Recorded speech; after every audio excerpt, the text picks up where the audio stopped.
Hi friends, welcome back to my channel. ಎಲ್ಲರಿಗೂ ನಮಸ್ಕಾರ. ಎಲ್ಲರೂ ಹೇಗಿದ್ದೀರಾ? ಎಲ್ಲರೂ ಚೆನ್ನಾಗಿದ್ದೀರಾ ಅನ್ಕೋತೀನಿ. ನಾನು ಕೂಡ ಚೆನ್ನಾಗಿದ್ದೀನಿ. ಇವತ್ತು ಕೂಡ ಒಂದು ಯೂಸ್ಫುಲ್ ಆದ ಹೊಸ ಟಿಪ್ಸ್ ಜೊತೆ ಬಂದಿದ್ದೀನಿ ಫ್ರೆಂಡ್ಸ್. ಎಲ್ರಿಗೂ ಕೂಡ ತುಂಬಾ ಯೂಸ್ಫುಲ್ ಆಗುತ್ತೆ.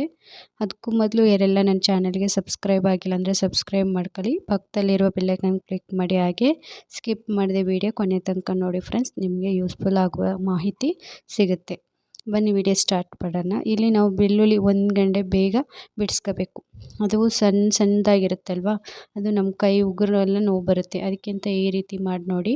ಒಂದು ಯಾವುದಾದ್ರೂ ಕವರ್ ತಗೊಂಡು, ಅಥವಾ ಪುಳಿಯೋಗರೆ ಪ್ಯಾಕೆಟ್ ಕವರು, ಅಥವಾ ಯಾವುದಾದ್ರೂ ಕವರ್ ತಗೊಂಡು ಒಳಗಡೆ ಹಾಕಿ ಈ ರೀತಿ ಲಟ್ಟಣಿಗೆಯಲ್ಲಿ ಈ ರೀತಿ ಸಿಂಪಲಾಗಿ ಒಂಚೂರು ಹಿಂಗೆ ತಟ್ಟಿದ್ರೆ ಸಾಕು, ನಿಮ್ಗೆ ಬೇಗ ಸಿಪ್ಪೆಗಳು ಬಿಡಿಸ್ಕೊಳ್ಳುತ್ತೆ. ತುಂಬ ಬೇಗ ಕೆಲಸ ಕೂಡ ಆಗುತ್ತೆ ಫ್ರೆಂಡ್ಸ್. ಇದು ಕೂಡ ತುಂಬಾ ಯೂಸ್ಫುಲ್ ಆಗುತ್ತೆ, ಟ್ರೈ ಮಾಡಿ. ಹಾಗೆ ನಾವು ಬೆಳ್ಳುಳ್ಳಿ ಪೇಸ್ಟ್ ಬೇಕಿರುತ್ತಲ್ಲ, ಅದೇ ರೀತಿ ಈ ಬೆಳ್ಳುಳ್ಳಿ ಏನು ಸಿಪ್ಪೆ ಎಲ್ಲ ಇರ್ತೀವಲ್ಲ, ಅದೇ ಕವರ್ಗೆ ನಾವು ಹಾಕಿ ಅದೇ ಲಟ್ಟಣಿಗೆಯಲ್ಲಿ ಈ ರೀತಿ ಜಜ್ಜೋದ್ರಿಂದ ಬೆಳ್ಳುಳ್ಳಿ ಪೇಸ್ಟ್ ಕೂಡ ಸಿಗುತ್ತೆ ಫ್ರೆಂಡ್ಸ್. ಇದಕ್ಕೆ ನಾವು ಶುಂಠಿ ಕೂಡ ಹಾಕಿ ಈ ರೀತಿ ಜಜ್ಜೋದ್ರಿಂದ ಶುಂಠಿ ಬೆಳ್ಳುಳ್ಳಿ ಪೇಸ್ಟು ಪ್ಯೂರಾಗಿ ಸಿಗುತ್ತೆ ನಿಮಗೆ. ಚೆನ್ನಾಗಿರುತ್ತೆ ಫ್ರೆಂಡ್ಸ್. ಈ ರೀತಿ ಮಾಡಿ ನೋಡಿ. ಯಾವುದೇ ರೆಸಿಪಿಗೆ ಹಾಕಿ ನೋಡಿ, ತುಂಬ ಟೇಸ್ಟಿಯಾಗಿರುತ್ತೆ. ಈ ರೀತಿ ಮಾಡಿ ನೋಡಿ. ಇದು ಕೂಡ ತುಂಬ ಯೂಸ್ಫುಲ್ ಆಗುತ್ತೆ. ಮತ್ತೊಂದು ಟಿಪ್ಸ್ ಬಂದು ಪೇಸ್ಟು. ನಾವು ಸ್ವಲ್ಪ ಖಾಲಿ ಆಗುತ್ತೆ ಅನ್ನೋ ಟೈಮಲ್ಲಿ ಇನ್ನೊಂದು ಪೇಸ್ಟು ಯೂಸ್ ಮಾಡ್ತಿರ್ತೀವಿ. ಅದ್ರ ಬದಲು ಈ ರೀತಿ ಮಾಡೋದ್ರಿಂದ ನಮಗೆ ಸೇವ್ ಆಗುತ್ತೆ, ಮನಿ ಕೂಡ ಸೇವ್ ಆಗುತ್ತೆ, ಮತ್ತು ಪೇಸ್ಟ್ ಕೂಡ ವೇಸ್ಟ್ ಆಗೋಲ್ಲ. ಈ ರೀತಿ ಮಾಡೋದ್ರಿಂದ ತುಂಬಾ ಯೂಸ್ಫುಲ್ ಆಗುತ್ತೆ. ಇದು ಕೂಡ ಟ್ರೈ ಮಾಡಿ. ಒಂದು ಲಟ್ಟಣಿಗೆ ತಗೊಂಡು ಈ ರೀತಿ ಉಜ್ಜಿಬಿಟ್ಟು ಇದನ್ನೊಂದು ಪಿನ್ ಸಹಾಯದಿಂದ ಈ ರೀತಿ ಮಾಡಿಡೋದ್ರಿಂದ ನಮಗೆ ಎಷ್ಟು 3-4 ದಿನಕ್ಕೆ ಆಗೋಷ್ಟು ಪೇಸ್ಟ್ ಕೂಡ ಉಳಿಯುತ್ತೆ ಫ್ರೆಂಡ್ಸ್. ಮತ್ತೊಂದು ಟಿಪ್ಸ್ ಬಂದು, ನಾವು ಮನೆ ಒರೆಸ್ಬೇಕಾದ್ರೆ ಈ ರೀತಿ ಎಲ್ಲನೂ ಹಾಕ್ಕೊಂಡು ಒರೆಸೋದ್ರಿಂದ ಎಷ್ಟು ಚೆನ್ನಾಗಿರುತ್ತೆ. ನೆಲ ಕೂಡ ಚೆನ್ನಾಗಿರುತ್ತೆ, ಮತ್ತು ಪಾಸಿಟಿವ್ ಎನರ್ಜಿ ಕೂಡ ಇರುತ್ತೆ ಫ್ರೆಂಡ್ಸ್. ನಾನಿಲ್ಲಿ ಅರಿಶಿನ ಮತ್ತು ಒಂದು ಕರ್ಪೂರ ಮತ್ತು ಉಪ್ಪು ಹಾಕ್ಕೊಂಡು ಈ ಥರ ನೀರನ್ನ ರೆಡಿ ಮಾಡ್ಕೊಂಡು ನೆಲ ಒರೆಸ್ಬೇಕು ಫ್ರೆಂಡ್ಸ್. ಅಥವಾ ನಾನೀಗ ನೆಲ ಡೈಲಿ ನಾವು ಇದೇ ರೀತಿ ಒರೆಸೋದ್ರಿಂದ ನಾನು ಇಲ್ಲಿ ಸ್ಲ್ಯಾಬ್ ಎಲ್ಲ ಒರೆಸೋಕ್ಕೆ ಅಂತ ಈ ರೀತಿ ಮಾಡ್ಕೊಂಡಿದ್ದೀನಿ. ನಾನು ಭಾನುವಾರ ಟೈಮ್ ಯಾವಾಗಲೂ ಎಲ್ಲ ಕಡೆಯೂ ಕ್ಲೀನ್ ಮಾಡ್ಕೊತಾ ಇರ್ತೀನಿ. ಅಂದರೆ ಎಲ್ಲೆಲ್ಲಿ ಭಾನುವಾರ ನಾನು ಎಲ್ಲನೂ ನೀಟಾಗಿ ಸ್ಲ್ಯಾಬ್ಸ್ ಆಗಲಿ, ಟೈಲ್ಸ್ ಆಗಲಿ ಎಲ್ಲ ರೀತಿಯೂ ಕ್ಲೀನ್ ಮಾಡ್ಕೊತೀನಿ ಫ್ರೆಂಡ್ಸ್. ಈ ರೀತಿ ಕ್ಲೀನ್ ಮಾಡೋದ್ರಿಂದ ತುಂಬಾ ನೀಟಾಗಿ ಕ್ಲೀನು ಆಗುತ್ತೆ, ಮತ್ತು ಪಾಸಿಟಿವ್ ಎನರ್ಜಿ ಕೂಡ ಇರುತ್ತೆ ಫ್ರೆಂಡ್ಸ್. ಮತ್ತೊಂದು ಟಿಪ್ಸ್ ಬಂದು, ನ್ಯಾಪ್ತಾಲ್ ಬಾಲ್ನ ತಗೊಂಡಿದ್ದೀನಿ. ಇದನ್ನು ನೀರು ಕುದಿಬೇಕು, ಚೆನ್ನಾಗಿ ಕುದಿಯೋ ನೀರಿಗೆ ಹಾಕಬೇಕು. ಇಲ್ಲಿ ನಾನು 3 ನ್ಯಾಪ್ತಾಲ್ ಬಾಲ್ ಹಾಕೊಂಡಿದ್ದೀನಿ. ಚೆನ್ನಾಗಿ ಕುದಿದ ನಂತರ ಆ ನೀರಿಗೆ ಹಾಕಬೇಕು. ಮತ್ತು ಆ ನೀರಿಗೆ ಹಾಕಿ ಅದು ಕರಗೋಗ್ಬೇಕು, ಚೆನ್ನಾಗಿ ಕರಗಿರಬೇಕು. ಕುದಿಯೋ ನೀರಿಗೆ ಹಾಕಿರ್ತೀವಲ್ಲ, ಅದು ಕೂಡ ಕರಗಿರುತ್ತೆ. ನೀರು ತಣ್ಣಗೆ ಬಿಸಿಯೆಲ್ಲ ಆರಿದ ಮೇಲೆ ಈ ರೀತಿ ಒಂದು ಸ್ವಲ್ಪ ಉಪ್ಪು ಮತ್ತು ಒಂದು ಸ್ವಲ್ಪ ಸಾಂಪು ಹಾಕತ್ತಾ ಜಾಸ್ತಿ ಹಾಕೋಬಾರ್ದು, ಒಂದು ಸ್ವಲ್ಪನೇ ಹಾಕಬೇಕು.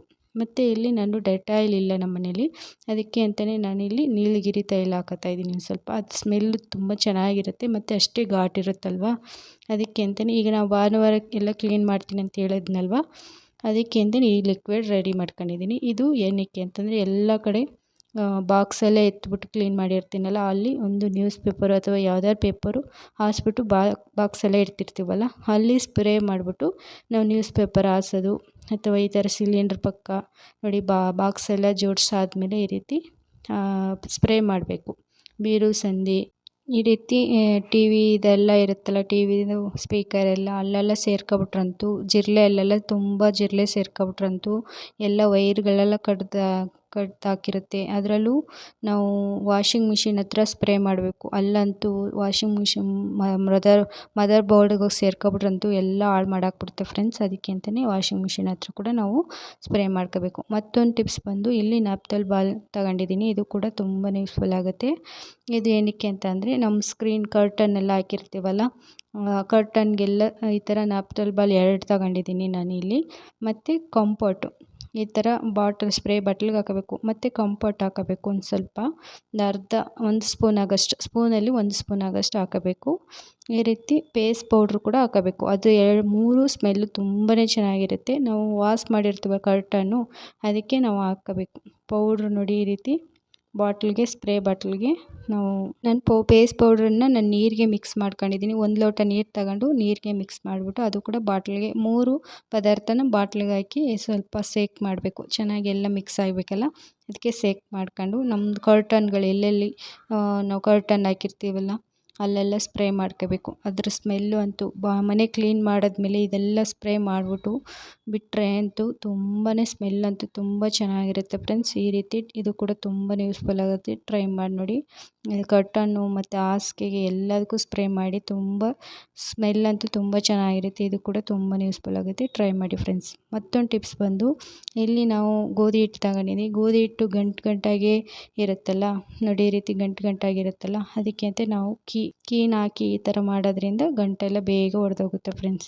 ಎಲ್ರಿಗೂ ಈ ವಿಡಿಯೋ ಇಷ್ಟ ಆಗಿದೆ ಅನ್ಕೋತೀನಿ. ಇಷ್ಟ ಆಗಿ ಲೈಕ್ ಮಾಡಿ, ಕಮೆಂಟ್ ಮಾಡಿ, ಹಾಗೆ ನಿಮ್ಮ ಫ್ಯಾಮಿಲಿ ಫ್ರೆಂಡ್ಸ್ಗೆ ಶೇರ್ ಮಾಡಿ ಫ್ರೆಂಡ್ಸ್. ಸಿಗೋಣ ನೆಕ್ಸ್ಟ್ ವಿಡಿಯೋದಲ್ಲಿ. Thank you for watching.